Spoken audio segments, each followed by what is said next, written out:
For joining us for the 2026 Vermont Common Agenda webinar. My name is Dan Fingus. I'm the Executive Director of Vermont Conservation Voters. VCV works to elect pro-democracy and environmentally friendly candidates to public office and then holds elected officials accountable for the decisions they make affecting our air, water, wildlife, land, communities, and democracy. During today's webinar, we will overview the 2026 Common Agenda and hear from policy experts about the top policy priorities of this year. We'll also be taking questions after those presentations, and we'll be doing that from the chat. So if you think of a question as we go along, put it in the chat, and one of our staff will collect all those, and we'll ask as many questions as we can get to by the end of the webinar. Every year, VCV takes the lead in creating the Environmental Common Agenda. We interview organizations, find the common problems and solutions, and create a common agenda that groups can stand together to support. The 2026 Environmental Common Agenda is a collaboration of 22 organizations, which is the most number of groups we've ever had signed on. These groups work in a wide range of policy areas, including climate resilience, clean energy, clean water, healthy forests, reducing toxics and plastics, food security, and democracy. The 2026 Environmental Common Agenda highlights a range of solutions to continue working toward a healthy democracy, smart growth housing and conservation solutions, better transportation options, toxic-free communities, and affordable clean energy. We led the Common Agenda this year with democracy because a healthy environment requires a healthy democracy. When people can participate fully and freely in their government, our policies better reflect the needs of our communities, our natural resources, and the lives of future generations. That's why we're calling on lawmakers to protect and expand Vermont's free, fair, and accessible democracy. We also know that Vermonters need resilient communities. Resilient communities are communities that protect Vermonters from natural disasters, provide affordable housing, transportation, and food. That's why we're calling on lawmakers to help build resilient communities through strategic conservation and development to encourage smart growth housing and transportation, flood resilience, and food security. We must also reduce Vermonters' exposure to toxic chemicals and cut plastic pollution by reducing the amount of toxicity of plastics and reducing exposure to toxic chemicals like paraquat.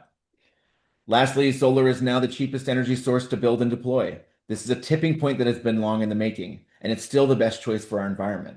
Despite that, President Trump continues to attack clean energy, and Governor Scott continues to push for Vermont to rely more heavily on fossil fuels and nuclear energy. That's why we need the legislature to help advance an affordable, clean energy future.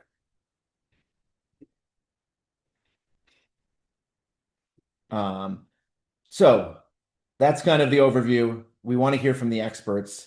Let's hear first from our first policy expert speaking on to how we can protect and expand Vermont's free and fair elections. Justin Marsh, Political Director at Vermont Conservation Voters. Justin. Thanks, Dan, and welcome everyone. Thanks for being here. So we believe that a healthy environment requires a healthy democracy. So when people can fully participate freely in their government, the policies that emerge are stronger, they're more just, and they're more reflective of the needs of our communities, our natural resources, and the lives of future generations. Democracy is not separate from environmental protection, it is foundational to it. And decisions about clean water and clean air and land use, energy and climate resilience are only as good as the systems that allow people to have a voice in shaping them. And that's why strengthening democratic access isn't a side issue or just nice to have. It is essential to protecting Vermont's environment and the people who call this place home. And the truth is, democracy cannot wait. Across the country, we are witnessing coordinated, well-funded efforts to strip away voting rights, undermine transparency, and erode trust in democratic institutions. We are seeing voter intimidation normalized, election workers threatened, disinformation spread deliberately, and entire communities pushed further from the ballot box. These attacks are not abstract. They are designed to concentrate power and silence voices, particularly those of young voters, working class people, communities of color, and people who have historically been excluded from decision making. At the federal level, many of the safeguards people once relied on have stalled or been rolled back. And in too many states, lawmakers are actively moving backward. In this moment, doing nothing is not neutrality, it's complicity. And Vermont has a different choice. Vermont is already a national leader when it comes to free, fair, and accessible elections. We've expanded vote by mail, we've improved transparency, we've ensured that our elections are safe, secure, and trusted. And these successes didn't happen by accident. They happened because Vermonters believed that democracy works best when participation is broad and barriers are low. But leadership is not something that you claim once and then you set it aside. Leadership requires action, especially when democratic norms are under threat elsewhere. Now is the time not only to protect and enshrine what we've already built, but to expand access even further. That means making sure that every eligible voter, regardless of language, ability, income, or zip code, has the information and support they need to participate fully. It means increasing language access and education so that democracy truly reflects the diversity of our state. It means ensuring elections remain free from intimidation, interference, and abuse of power. And it means safeguarding every Vermont voter's right to participate, not just in theory, but in practice. By building on our strong foundation, Vermont can continue to demonstrate what a thriving democracy looks like, even as threats to voter rights grow louder and more aggressive elsewhere. We can show that democracy is resilient when it is inclusive, transparent, and accountable. And we can show that state leadership matters, especially when federal protections fall short. Protecting and expanding democratic participation isn't just good governance, it's essential to a resilient, equitable, and sustainable future for Vermont. That's why we are calling on lawmakers to take concrete, meaningful action. We are calling on lawmakers to expand definitions for lobbying and campaign finance disclosure so Vermonters know who is influencing decisions and why. Transparency builds trust, and trust is the backbone of democracy. We are calling on lawmakers to require state and federal agents to display clear identification so people can distinguish legitimate authority from intimidation.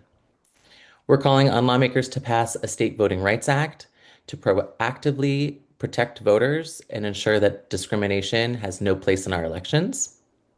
We're calling on lawmakers to ban corporate campaign contributions so our democracy is accountable to people, not just powerful interests and billionaires. And we're calling on lawmakers to allow the ranked choice voting method to be used for presidential primaries, giving voters more choice, more voice, and elections that better reflect the will of the electorate. These are practical steps, they are achievable steps, and together they send a clear message that in Vermont, democracy is something we strengthen, not something we take for granted. Thank you all, and I'm here for questions at the end. Thank you, Justin.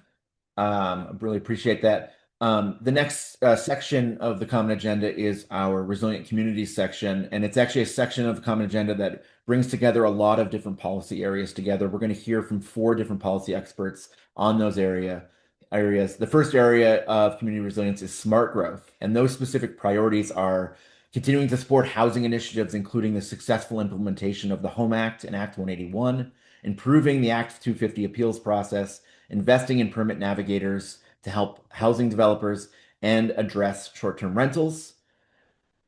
Additionally, fully fund the Vermont Housing and Conservation Board and the Land Access and Opportunity Board, and continue to invest in smart growth through new affordable housing, land conservation, and historic preservation. And finally, expand funding and eligibility for downtown and village tax credits to revitalize community centers and create and retain smart growth housing. To speak on that is Katie Gallagher, Sustainable Communities Program Director at Vermont Natural Resources Council. Welcome, Katie. Thanks so much, Dan. So, the number of households in Vermont has been growing consistently, and we all see the news and maybe feel it personally, the impacts of underbuilding over the past several decades.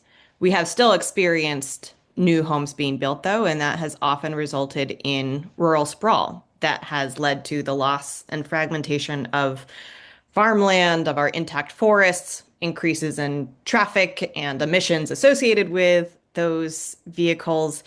And socially, a decline in community cohesion, among other things. So, in this way, housing is really deeply intertwined with our environment and our environmental health, although we don't always think of housing as an environmental issue. At the same time, we can't achieve our social and our economic goals without thoughtful consideration of where and how we build our communities. This has become even more clear over the past couple of years as the state has experienced extreme weather events time and again, with some areas of Vermont having the highest number of federally declared disasters in the country. So, addressing the housing crisis is a critical priority, but it must be done without undermining the work to improve our climate resilience and without creating the next crisis of access to farm and our local food systems. So, we know that the kind of antidote to low density, poorly planned sprawl is smart, community informed planning about where and how we grow. So, by supporting compact, walkable, mixed use communities, we can expand our housing options, strengthen our local communities, and reduce climate pollution, all while conserving the natural and working lands that protect biodiversity and our ability to be resilient in the face of climate shocks. Smart planning for sustainable development also just makes economic sense. We can avoid piling on to the existing mountain of cost for taxpayers by avoiding this type of dispersed development that ends up in the long run essentially being publicly subsidized. And we can better utilize existing public infrastructure and investments by allowing for more homes and businesses to exist in those areas, which produces greater return for those municipalities. So, as Dan mentioned, we have these recent laws like the Home Act in 2023 and Act 181 in 2024 that show how we can take a balanced approach by enabling housing where it makes sense in these downtowns and village centers, including areas that are surrounding those cores, especially thinking about for our community centers that are historically located on and along river corridors, ensuring that we have the space to move them in a smart and safe way. But how do we do that in a way that also protects our rural lands and industries and natural resources? Importantly, Act 181 also initiated an overhaul of Vermont's planning framework, which is incredibly exciting and a somewhat daunting process that has been ongoing for the past couple of months now. So different regional planning commissions are updating their regional, what's called future land use maps. And that includes working with each town to identify which areas of those towns they want to plan for housing development in particular and how they are going to meet housing targets.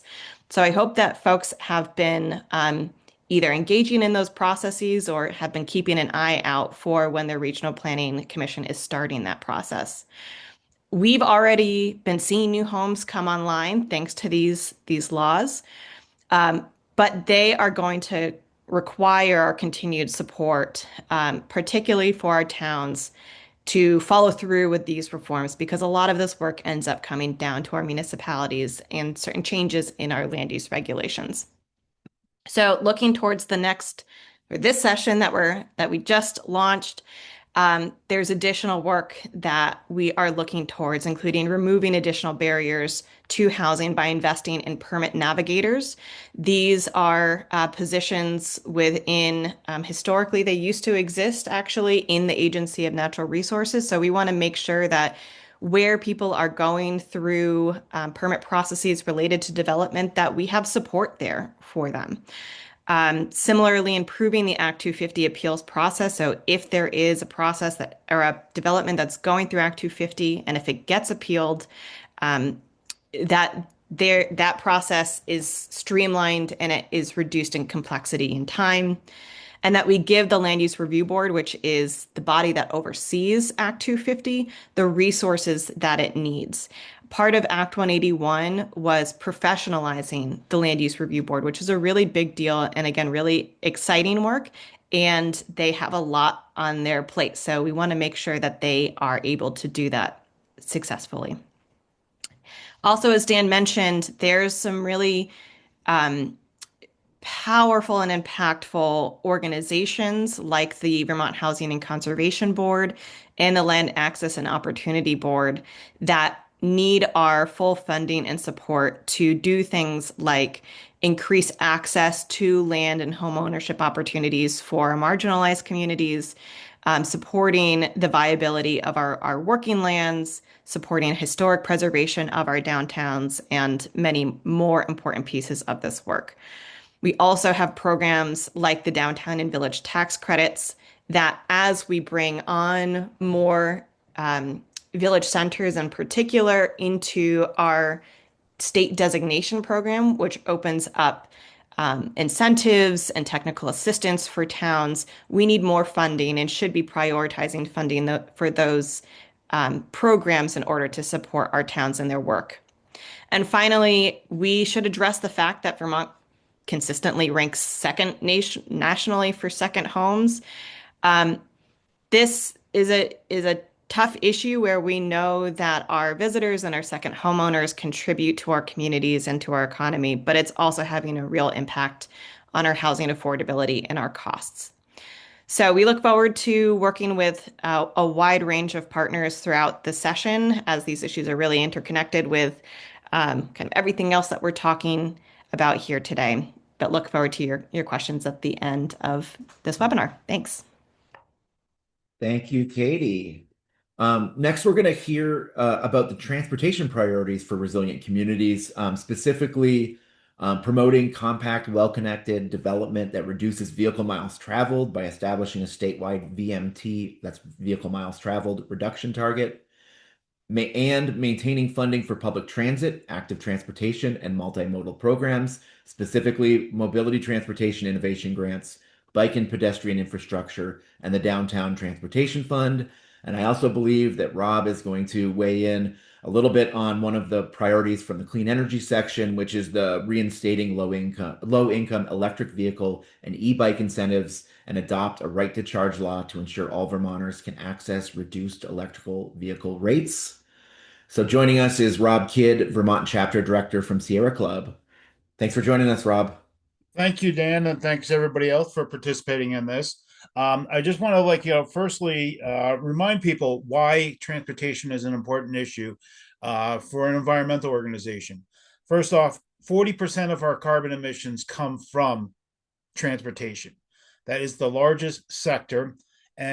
But then also related towards that, the cost of transportation is enormous. It's a huge burden on Vermonters. We hear a lot of talk about affordability and the affordability agenda, but when you have an AARP looking at the study, they show that average Vermont household spends $17,000 a year on transportation.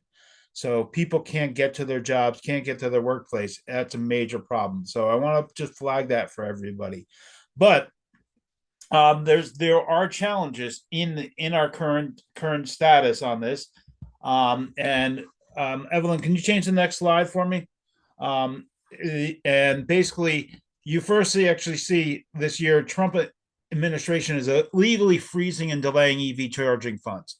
The big bad BS bill ended electric vehicle incentives. Trump continues to attack CAFE standards, those the average fuel efficiency standards, and reducing emission reductions. There is huge uncertainty to funding transportation projects, which turns into a major problem because the Vermont transportation budget is $865 million, but nearly half of them are derived from federal funds.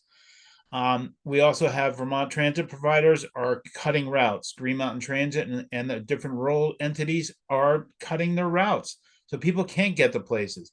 And then there's a transportation shortfall of $33 million. And that actually throws even more problems because we need those dollars to match funds. But the biggest problem is we have a lack of political will to raise revenues. There's ideas about shifting the purchase and use tax away from education, but then that would cause property taxes. There's been hesitancy about investing and creating a cap invest program. There's hesitancy about a delivery fee or even EV mileage based fee. So we have to be kind of, when we're advocating for these, be aware of all these challenges that we're going to face. It's just not as a simple problem on that. So what policies can we do? First off, Katie referenced in the beginning, expanding funding and eligibility for the downtown village tax credits. We need to focus on development in our communities. We also need to reduce the vehicle miles traveled, and not just gas powered electric vehicles. We need to cut how many people are driving. And other states have implemented those programs. We also need to maintain the funding for public transit and active transit. All these programs need to be continue to be funded, not just funneling money towards paving and bridges all the time. But then a major thing is reinstating the low-income electric vehicle and e-bike incentives. Actually, Vermonters can access the newer vehicles, and in order to be cleaner, we're going to need to get these people into those vehicles. And those great programs like Mileage Smart need to be restored. And then also one other policy is an adopt a right to charge law, which will allow those who live in renters or in multi-unit dwellings or condos to install charging facilities at their home, so they can access the Green Mountain Power or Burlington Electric special EV rates, which saves them money and makes it easier to charge their vehicle. So those are basically the challenges we faced on it. And there's a whole lot of things that people can do. But the first thing is, Evelyn, can you change to the next slide? Yeah, first off, contact your representatives and senators. Be a part of your town energy committees and complete streets or regional transportation advisory committees. But then first off, yourself, walk, bike more. Take transit where you can. Be that seed and start that program and demand and go electric in your car or bike. And then also, I just want to give a little plug for Sierra Club's winter gathering on January 31st with my national director and Senator Peter Welch. So thank you for the time to present on that common agenda. I appreciate working with everybody here. Let's work together and make some big changes. Thank you, Rob, for rallying us around transportation. Next, we're going to focus on climate resilience and specifically the Restore Waters for Improved Resilience to improve the health of our rivers and protect our communities. Joining us to discuss that is Karina Daly, Science and Restoration Director at Vermont Natural Resources Council. Welcome, Karina. Hi, everyone. Thanks for having me. Yes, so I'm going to speak a little bit about some of the work we've been doing over the past few years managing the dam removal program and some of the hurdles that we're facing as we work to restore waters for resilience.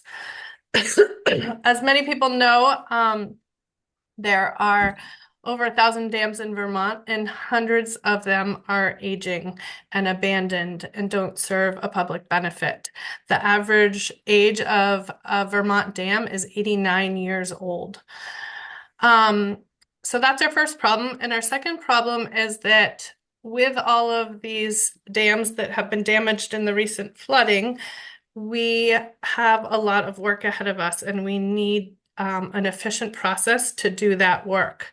So we need to scale up the work and address the issues.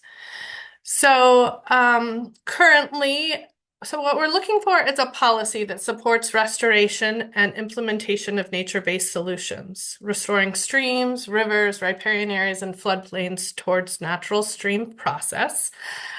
This is critical to restoring water quality, aquatic habitat, and reducing flood and fluvial erosion hazards. The current process is very slow.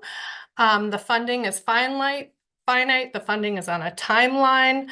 Projects are delayed. I have projects that take up to 8 years to complete. The average is 3 years, and that's not that's not going to work for the urgency at this time. We need a unified approach. So right now we have about, here's a list of the permits that we need to get for dam removal and for floodplain restoration, other restoration projects as well. In every case, there's different permits that are required, but it doesn't need to be this complicated. We aren't proposing to put in a parking lot or taking out a concrete structure and reconnecting a river. And I just wanted to, and just to clarify, I'm speaking specifically to dam removal, but restoration includes culvert replacement as well, right-sizing culverts, berm removal, and floodplain restoration. Next slide. And then separate but related to that, with all of the storm events that we have had, there has been a lot of dams in need of repair, much more so than those that are being removed. And Vermont Dam Safety has over 900 dams in their jurisdiction. These are non-powered dams, non-federal dams. In the recent storm events, 53 of those dams sustained major damage in 2023. And Dam Safety completed 400 different rapid inspections at dam sites following the flood event. To repair these dams, you need something called a dam order. The dam order looks at the public good, the greatest benefit to the people of Vermont when we're going to fix that dam. But the question remains, and that what we need to look into is whether repair should even happen, should the dam be there. This is our opportunity to speak up on behalf of our rivers, and the greater benefit being the long-term public safety, resilience, water quality, and habitat of reconnecting those rivers. Next slide. So just to summarize, we have lots of old dams. There's an increased frequency in severe weather events, lots of damage from flooding, and lots of work to do. We are considering these dams a more urgent issue, but we are slow to act. We had Act 161, which is the Dam Safety Act in 2018. Phase 2 of that has not even been implemented yet. We had Act 121, Flood Safety Act in 2024. That has yet to be implemented. So we're way behind. And but meanwhile, we really need to act on these issues. So it's, and we have plenty of statewide planning documents that recognize the importance of nature-based solutions. And I think with that, I'll pass it on. Thank you, Karina. The last piece of the Resilient Communities section for this is around food security. And so we're going to specifically hear about how we need to fund local food security programs, including 3 Squares Vermont, Crop Cash, and Farm Share, and also pass the Farm Security Fund, that's Bill S60, and to support our farmers and ensure that all Vermonters have access to fresh local food. And to talk about that is Anor Horton, Executive Director of Hunger Free Vermont. Welcome, Anor. Thank you so much, Dan. Thank you all for making the time to be here with us today. And Hunger Free Vermont is a new signer on to the Environmental Common Agenda this year. So we're one of the new organizations that have joined to create this Common Agenda and grown the Common Agenda Coalition. We're really excited and proud to be here. And to have food security really named and elevated in the Common Agenda as a fundamental aspect of the safety that all of us in Vermont need and deserve. And Hunger Free Vermont, our mission is to end the injustice of hunger for everyone in Vermont, and to do that in a systemic way and in a way that prioritizes those of us who are most affected by hunger or most at risk of being affected by hunger. And the 2 years of catastrophic flooding that we've recently had have really shown us that the environmental protections that can create resilient and sustainable farms and communities are also required in order to create permanent and dignified food security for us all.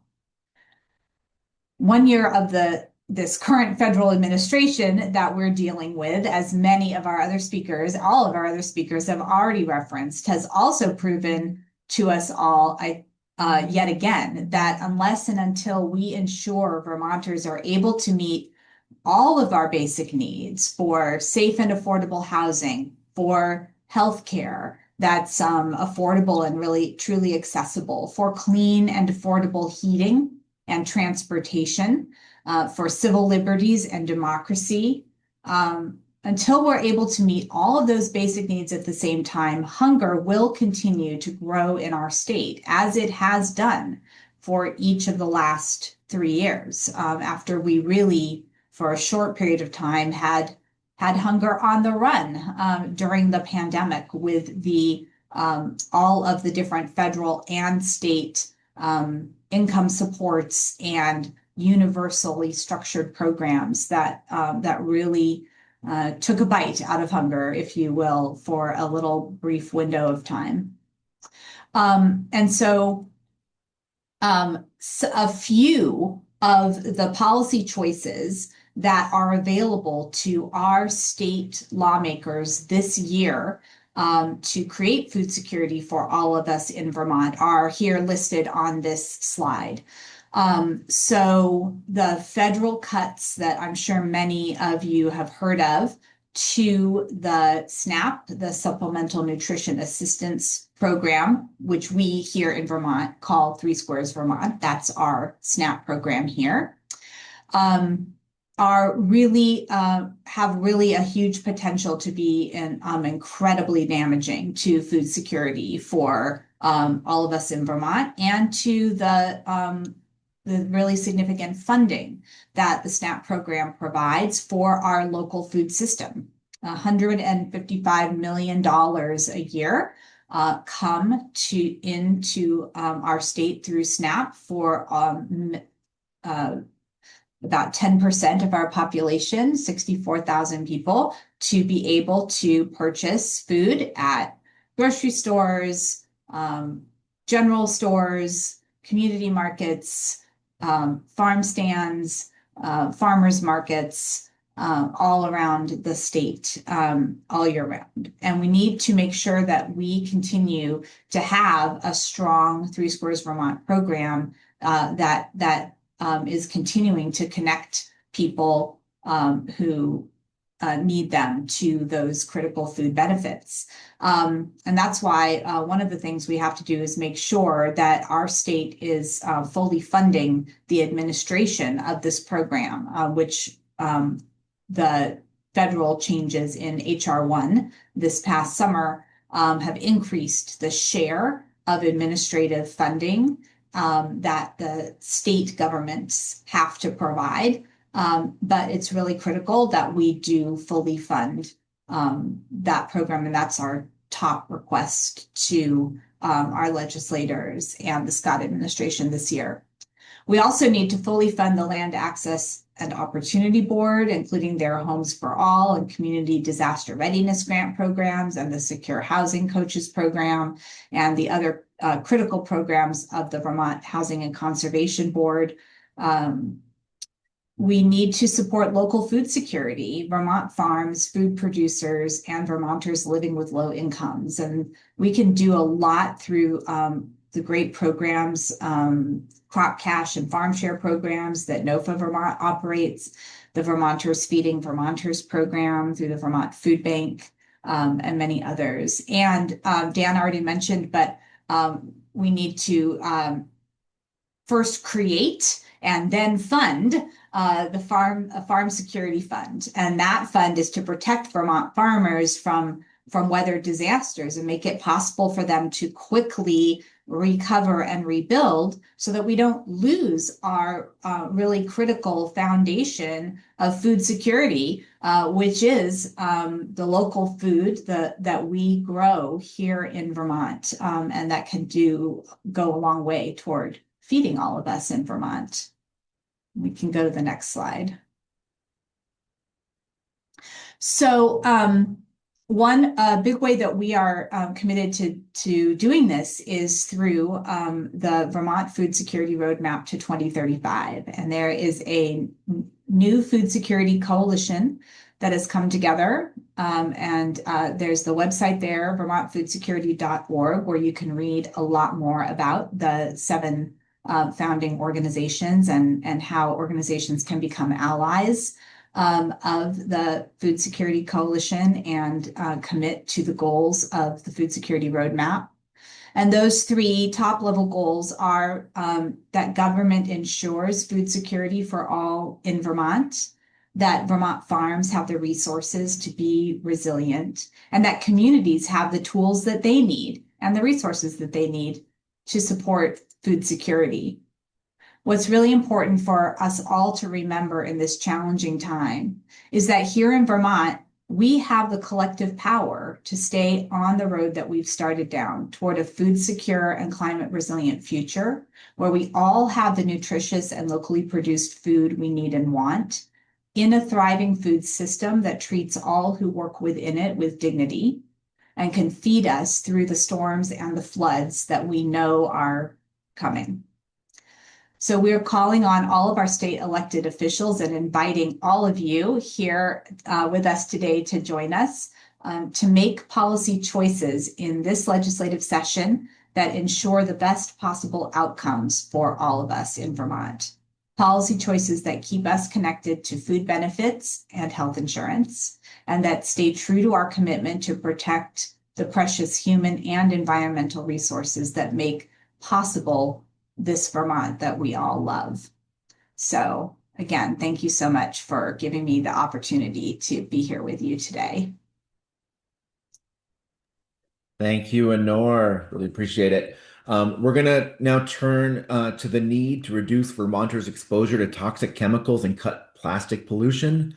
The specific solutions include reducing the amount of toxicity of plastics by banning intentionally added microplastics, banning toxic phthalates in IV medical bags, improving the bottle redemption system, and banning so-called chemical recycling. Also, reducing exposure to toxic chemicals by banning the highly toxic pesticide paraquat, reduce our reliance on pesticides in lakes and ponds to deal with aquatic nuisances, and cut harmful water pollution by passing the chloride reduction bill. To talk about all this is Anna Soberling, environmental advocate for VPIRG. Welcome, Thanks. Anna. Thank you, Dan, and thanks everyone for being here, including the folks tuning in from home. I'm really excited to share some of the priorities we at VPIRG and all of us in this chat are focused on, and that you may also have an interest in reaching out to your reps and senators about this session. So with that said, all people are deserving of clean air, clean water, and safe products that are free from contaminants that harm our health. So this year, our organizations are focused on 2 clear priorities, which first, reducing the quantity and toxicity of plastics, and second, protecting Vermonters from toxic chemicals, like Dan mentioned, paraquat. So when it comes to plastic, there seems to be more and more headlines about plastics in our bodies and our brains and threatening our health. For decades, the plastics industry has sold us a false narrative of convenience and recyclability. Those lies have only deepened the waste, health, and climate crisis. So really, we're focused on 4 key plastics policies this year. I'll start off with talking about banning chemical recycling. This is a costly, hazardous process that releases toxic chemicals. It's essentially plastic incineration, and a false solution that the plastics industry has been supportive of. And it's not real recycling. It's not the classic turning an old bottle into a new one. So we would like to prevent that from happening here in Vermont. Secondly, we want to further regulate intentionally added microplastics. Plastic doesn't biodegrade naturally. Instead, it's constantly breaking down into tiny pieces that ends up in our air, our water, our bodies. And science has told us that the average human brain can contain up to 7 grams of so-called microplastics. That's an entire plastic spoon's worth of microplastics. So prohibiting the industry from adding those intentionally added microplastics to consumer products like cosmetics and cleaning products is really important to us this session. Third, to phase out toxic, harmful phthalates like DEHP from medical IV bags and tubing. These chemicals are added to the plastic to make it more flexible, but ultimately leaches into the patient's bodies, harms their health, and sometimes weakens medicine's effectiveness.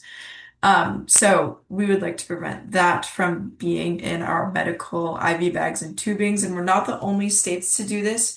North Carolina and California have already passed bills that shift the market and will soon use those alternatives to, protect our patients in our most vulnerable communities there. And finally, on plastics, we intend to modernize the bottle bill so that it is more convenient for consumers, easier for small retailers, and strengthens our recycling system. Moving on to our toxics realm, too many Vermonters are coming into harmful contact with chemicals every single day through the products we use, the food we eat, the environment we depend on.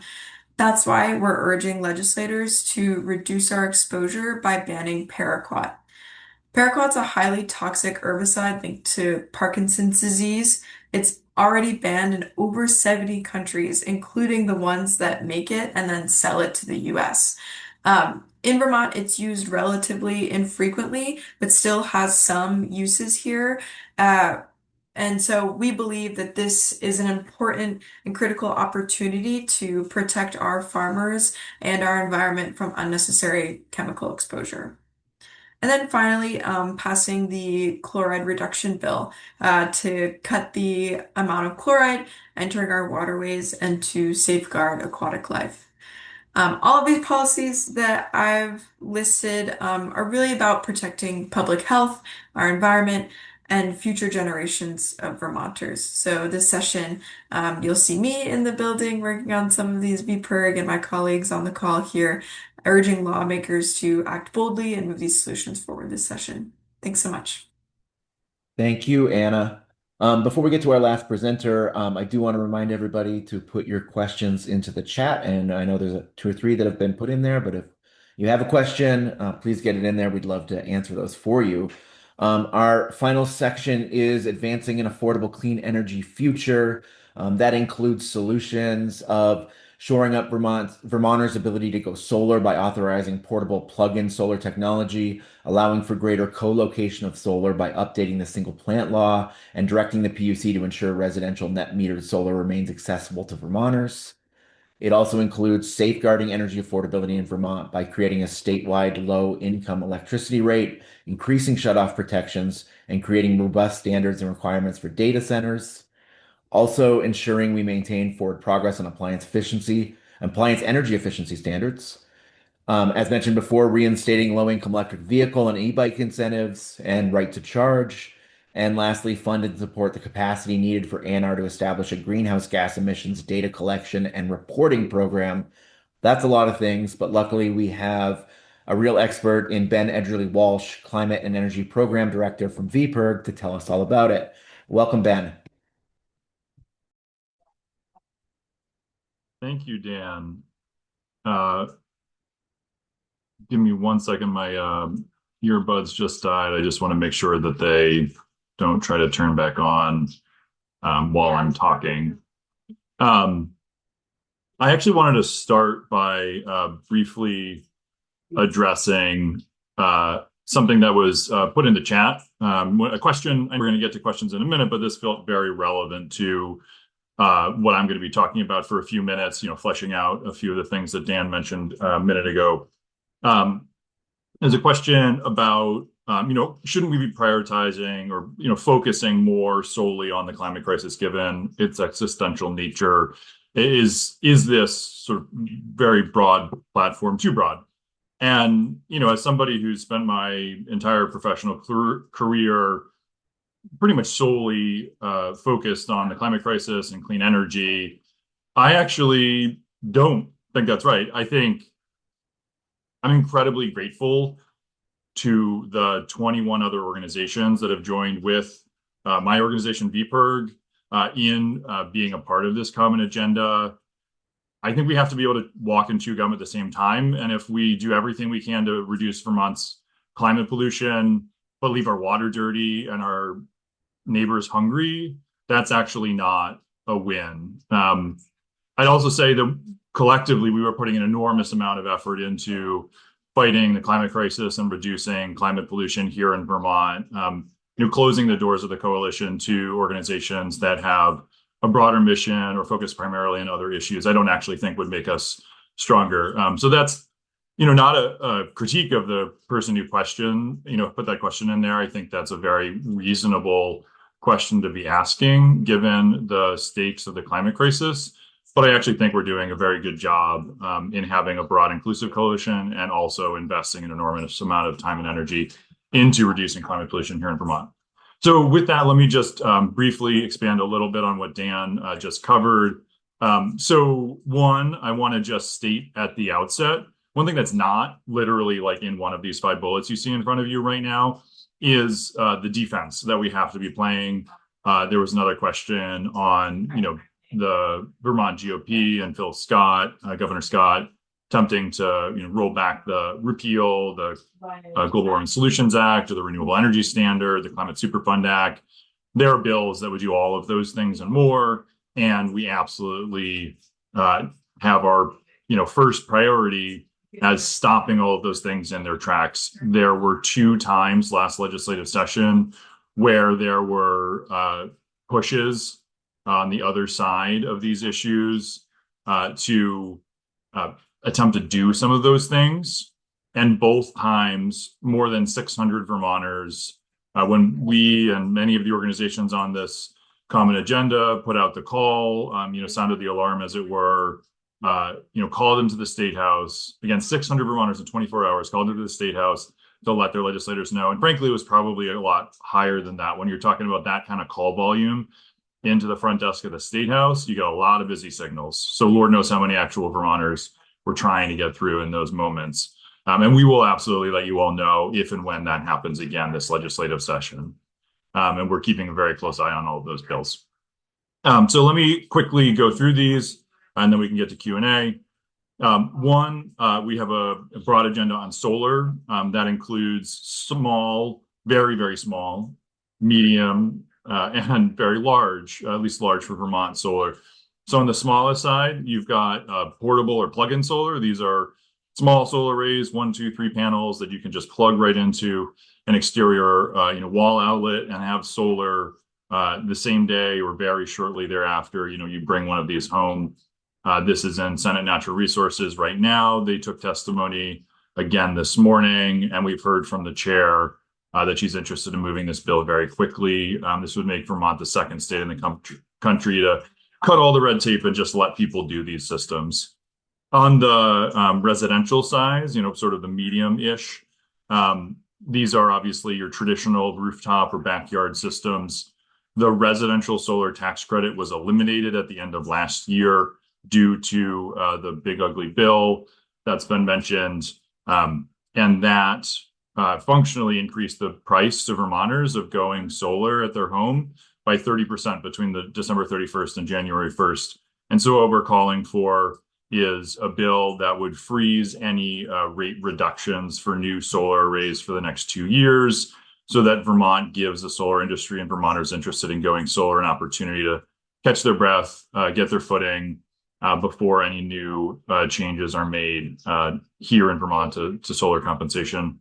And then lastly, we want to streamline permitting for very large solar arrays so that they can be co-located when they're good locations where that makes sense. We're also working on what you might consider ratepayer protection, in particular focusing on data centers and regulating those. We haven't seen any big data centers here in Vermont yet, but it's something that has driven rates up in other parts of the country. We want to get ahead of that, and also increasing shutoff protections for low-income Vermonters. We want to adopt federal appliance efficiency standards. This is sort of the minimum efficiency threshold for products like refrigerators or boilers or microwaves, many covered products to be sold in the United States. Trump is unsurprisingly attempting to gut many of those. And what this law would do, this bill would do, is adopt those here in Vermont so that Vermonters are still protected if the federal government ever does actually roll those back. The EV incentives that have already been mentioned, and then critically establishing a greenhouse gas data collection and emissions reporting program. I know this is not the most exciting thing in the world, but the reality is you cannot manage what you do not measure. And we need to do a better job knowing where greenhouse gas emissions are coming from here in Vermont in order to do a better job of reducing greenhouse gas emissions here in Vermont.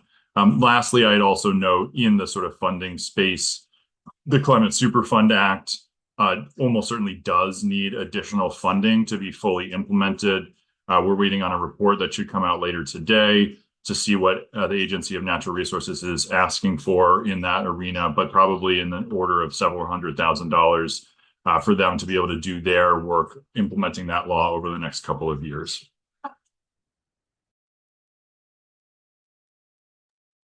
Thank you, Ben. We are now on to questions. I think we can probably turn the slideshow off. Great. I'm gonna ask a few questions that are from the chat. You can keep putting them in there. Jack will keep finding them and putting them somewhere that I can see so that we can ask these questions. I'm gonna start with toxics. So Anna, be ready. There's two questions regarding paraquat. One is, would Vermont be the first state to ban paraquat? And are there any efforts underway to build coalitions with other states to ban paraquat more broadly?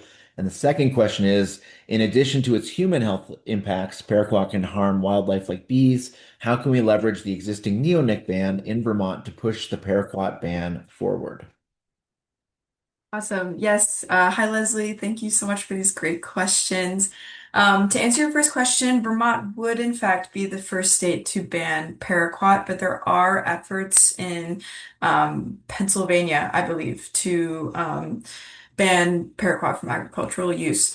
And we are working with some national organizations to get some of that state-to-state communication and some intel and tips and tricks of the fight. And so we're working with the Environmental Working Group and the Michael J. Fox Foundation on this campaign and pursue it here in Vermont. Like I said, uses in Vermont are relatively infrequent, so we think that gives us a strong opportunity to progress this bill forward with not too much pushback since it's not used here.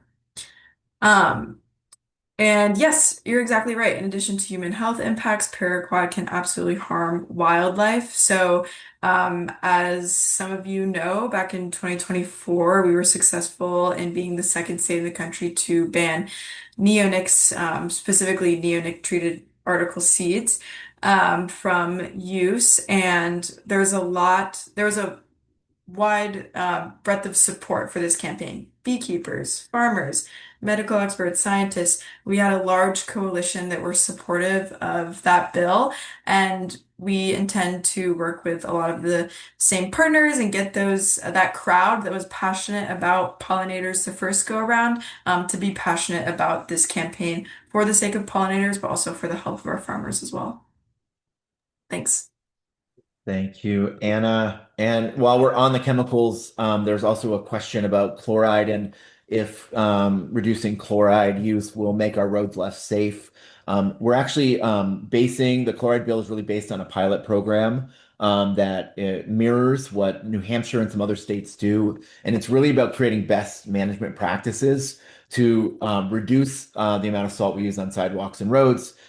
Levels that are still safe for walking on our sidewalks and driving on our roads, but not excessive. And so there are best practices. Other states regularly do this. It creates incentives for municipalities and contractors who might do salting as part of their work, landscapers, to enter this program. And it's been really successful in New Hampshire, especially. And so it's a program that we're trying to bring to Vermont.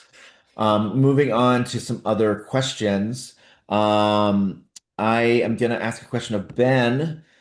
Ben, how will increasing shutoff protections advance the original goals of a ratepayer protection bill, which the recent PUC report to the 2026 legislature inadequately addressed? Thanks. It's a really good question.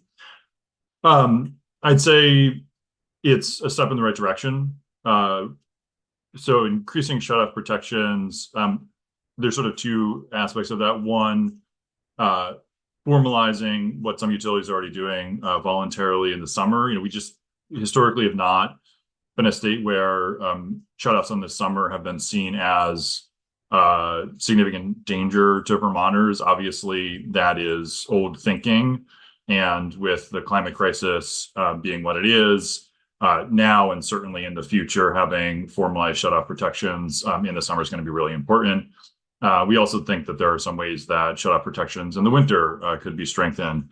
So it is a step in the right direction. It is absolutely not a silver bullet, but it can keep the power on for Vermonters at times where that's really important for them. And we think that's worth doing. To the broader question of having a statewide low income ratepayer rate, similar to, although probably more expansive, more robust than what Green Mountain Power currently does across all utility territories. That's something that we think absolutely should be pursued over the longer term. I'll just be totally blunt and say that the cost of a program like that would result in a near 100% chance of a veto with this governor. And so, we see shutoff protections as, again, an important incremental step that can actually happen in this moment.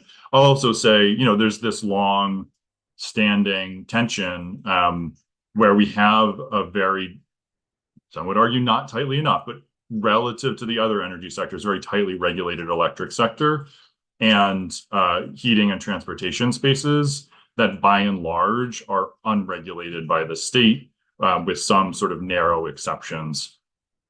That creates a situation where we have piled more and more regulations in the electric sector and really left heating fuels, delivered heating fuels in particular, and transportation fuels with none of those same protections, regulations, burdens, et cetera.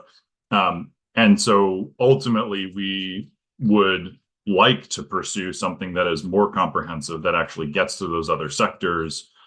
Because when you look at the real cost burdens on Vermonters from an energy standpoint, transportation is number one, heating is number two, and electricity is a distant third. So addressing electricity solely and leaving the other two to continue to make it incredibly hard for Vermonters to make ends meet, isn't, we think, ultimately the solution that we need. Thank you, Ben. We'll move to a question in the democracy space. John asks, what is the logic for banning corporate contributions and not those from unions and trade associations? Justin? Yeah. So I think for this, unions that already have a bit more stringent disclosure requirement, and I think it comes down to that unions are a bit more democratic in their leadership structure. So my understanding is that in unions, one person has one vote, and also workers in unions can opt out of political action. Whereas for corporations, it's kind of more about shareholders and money, and the power is not necessarily always equitable in their structure. So yeah, that's my quick answer, but I'm happy to look more into that or talk offline with you, John, if you want to discuss this further. Thank you, Justin. We're going to go to more of an overarching question that was asked, and that is a number of our solutions require funding. There's the question of what should we stop funding in the government to fund these things. I will note, if you look through the common agenda, there are many, many things that cost us nothing in funding that we can make changes that would bring portable solar and net metering and toxics, the restoration permitting pieces, our democracy pieces. All of those things are things that we could make this state a better place without any funding. But when it comes to actually the idea of we have limited funding and we're asking for investment, I don't know if any of our panelists would like to answer that. I know I've heard Noor speak to that a number of times, so maybe I'll go to Noor first, and then we'll see who else may want to say something. Thanks, Dan. I think that there's nothing wrong with asking that question about what we should stop funding. But the first question that we should be asking is how can we raise additional revenue in a equitable way? Because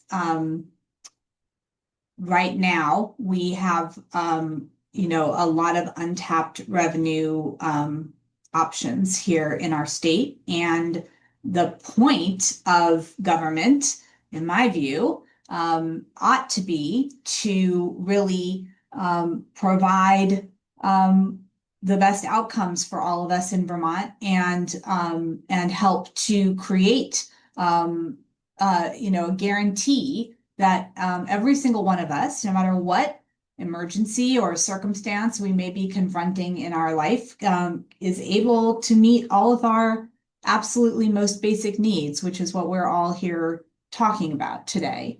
Just the new tax cuts in HR 1 are going to be returning $50,000-$60,000 of additional money per year to the highest income folks here in Vermont and around the country. And so I think that the place where we all as citizens and people who are committed to creating a Vermont that we all want to live in ought to be speaking to our legislators, our governor, about first and foremost is that we need to be raising more revenue so that we can fund these critical projects and save our environment and our food system for future generations. Thank you, Honor. Rob, do you have something to add? Yes, Dan, the funding and the amount of money is really critical within the transportation space. For those who didn't know it, the transportation budget is about $870 million, and we're always trying to fight to get pennies for programs. Last year, when we tried to get e-bike incentives, they balked on us for $50,000.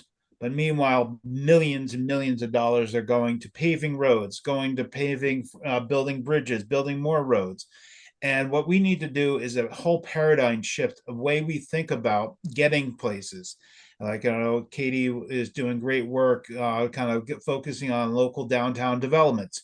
We need to remove the needs and figure out where we're spending money and doing it much more effectively to places that benefit us, and then reduces our healthcare.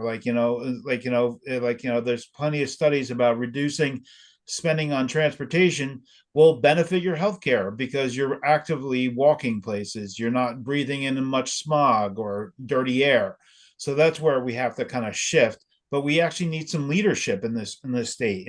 During Governor Scott's administration, he's only proposed he poses every type of fee, even though if it's a good fee.